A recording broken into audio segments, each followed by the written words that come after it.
Yo mesan chia obium ye toa ye nkomo no so eye nkomo a ebinum se Bible no a ya twra ato no ya sa akenkan sem we no enye maye atwre nsem we no Nyankopon atwre nsem enye maye nde na ese nkonkron no bom ne tie no na asem Nyankopon kan na asem mu kire Juda ene Thessalonica for na enye maye ne nhwe ndi e koso ne ato aso ne asua ene ye efa toso me nsa ewo saa enkyerɛkyerɛ mu ne ahwɛ sɛ Nyankopɔn asɛm no ɛwɔ hɔ ma yɛnɛ na ɛyɛ adwuma abre bia na asɛsɛ ya yɛ toa so nti sɛ wopɛ sɛ wonya more videos a subscribe me channel no ɛwɔ YouTube Brefo Amankwa Kojo Brefo Amankwa Kojo na like me page Brefo's Hour of Believers Walk in Truth Facebook and I say me profile Brefo Amankwa my friend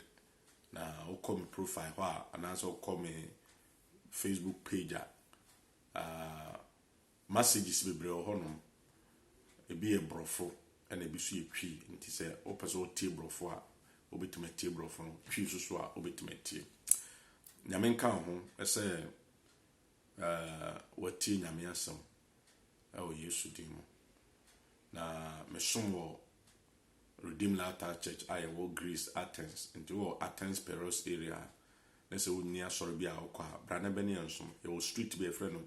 28 October Street number 48. So oba edin wo ben so Redeemed Latter Church oboma obi wo ha obebio na waba me nyina so nyame hira so ayi nsa mehwe wani metwe nyame nka ho e wo Yesu Kristo din amen. Ndi etoa ye nkyerɛkyerɛ no so enne Nyankopɔn asɛm yi atwere nsɛm yi eye adwuma ma yenne aye wo mi anase ye ntontwene ese de ebi mu ka no nti etoa so ene ye bekọ efa a ewo Hebrew fo nwoma no eti dumiensa nchichemu nwotwe Hebrew fo nwoma Hebrew nwoma no eti dumiensa nchichemu nwotwe no Hebrews chapter 13 verse 8 enti enhwe Nyankopon asem Hebrew for ma eti edumiensa ngichemu enwotwe no ose Yesu Kristo te sede otie enura ene da pim enyina and the Bible say Yesu Kristo na Bible say infitiase no na oya asem no ana oni Nyankopon ne wo ho na asasem no eye Nyankopon Jesu Kristo no Bible say once sanda o te sede o tie enra enne ena dapem ntino he's the same today yesterday and forevermore. He doesn't change. And the Bible say the Bible e ma metia say Yesu Kristo na Bible say o infitiase no na asem no na asem no eni Nyankopon na asem no eyi Nyankopon no na okai John woman no eti baako enjichemu duna na o say asem no beye honam nti sa asem na beye honam na eye asem na Bible say owo a entwam da no wo ye nne te se nne da te se nne wo ye da te se nra wo ye da te se da pem de bia onsesa da no a eye asem we no a Nyankopon de bo wi asem no a asem na Nyankopon tumi wo mu no na wo ka kyerem se sa asem we no enne ehia man biem tie ntontwena ne so so ye sofo apese o kyere se Bible say asem no etise ewo ho etise nne enra da pem asem so ne Yesu Kristo ndo se Yesu Kristo nse sada there's asem so nse sada Nyankopon se sada Nyankopon nse sada no sa na asem so ye ne nse sada nti enua no mumi se de Bible nse enua ya so nti na se mumi nti nyame asem yi Kristofo mumi moye ho hye mumi nkanya ya mumi nyame asem mumi nsua muma ye nye etifo arefifo mumi nsua ye nkasa ye nkoba Bible ni nsua nyame asem enye se nipa bebrebe daadaa yo Bible say nhwe ne mfiri adom no ma nhwe a anti anto anhwe ase ya nhwe ye be ma amanfo adaadaa ye kam ye firi adom no ma ate ahwe nti yentie honhom asɛm Bible says honhom no de ode be mai nyina na de Jesus de na ode be mai nti sɛ honhom be na yentie no yentie honhom fi yentie ahom mone na omo na ada no mo fa enko he da bi da nti Christopher mi nsua Bible no yensa hwe quotation foforo ewo enwom wo ha ne dunkunu no aduo twemkunu na yenhwe de nyame asem eka ekire ewo ho no enwom wo ha ne dunkunu Psalm 119 verse 89 enwom wo ha ne dunkunu aduo twemkunu no ose wo ha enwom wo ha ne dunkunu aduo twemkunu ose Awurade asem ewo ho daa itim osoro. In the English no or say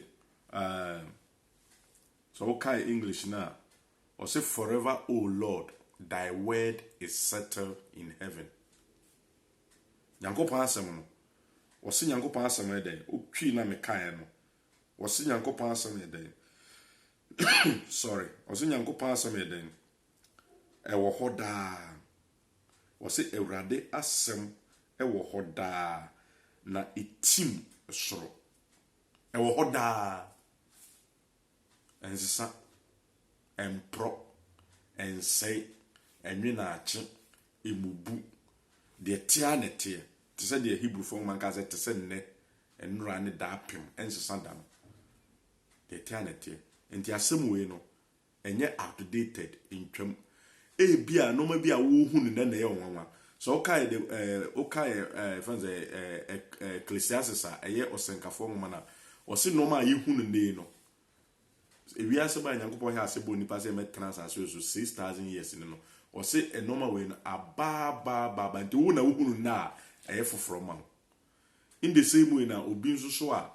owo ho a ye nyanwo na obeba na de yayam na twam bi oba be hunu eye foforo ma no na wo Bible Ecclesiastes o se nsema yi hu ne no ye na efoforo man e nsema abetwem aba etwem enipa bebre aye de ye hu bebre etwem so tere metro na se ka he in the Bible no yen a Christopher mom ayen to Bible in 20 ekutie hu bi because Bible no se wo de atwere nsemu na to se enye ye guide. It is the kind of a friends a Roman form, a tea, a friends a dunum chimunano, then church and then ye be and say, would just ask them now to be home on Quantia Obeira because Bible say a name be brew yase. Our money any name be brew yase. It is only no tia and then young upon ordinary summer mine, says he tea on conqua, a yen and nena. Young fanasm does it, some concromba on Fabi before their summoner, and the one concron. Be a revelation be an answer and chirimu and answer and tiasebi or the mobian or the gina nasamso. Amen. Or the gina nasamso. Sebeya onyra. Now be who's and this will be class on this will be shown come. That's all the to Bible on this and no cry. Opa bonasum. Jaya samono. A 2 home na call baby. Unya she and yawashi. Because Bible says, Obi a dreamer and answer or young comchafoness or Shem come no can't say Nina Yankopon asem according to the book of Deuteronomy no or say and the same pakron crying kunusa a friends a prophet and crying kunu. Enti nyame honkonkunu on sa nyame asem emma prophecy bia eni nyame asem enyina ana say eni nyame asem enyepe. Enti enhwe yi na Yankopon asem no yensua ne yi se de be ya Yankopon be de obitima de ehyirai na obemaye ahoden na yatena semase enye saa Bible say ebe bekọ wi a atoro nkyerɛkyerɛ ene atoro adifo ebeba se de yehunu bebre no omunya manyu ka fe no mbeba mmɔ kora beto se ya nhwe ya ebe firi adom no ahwe ase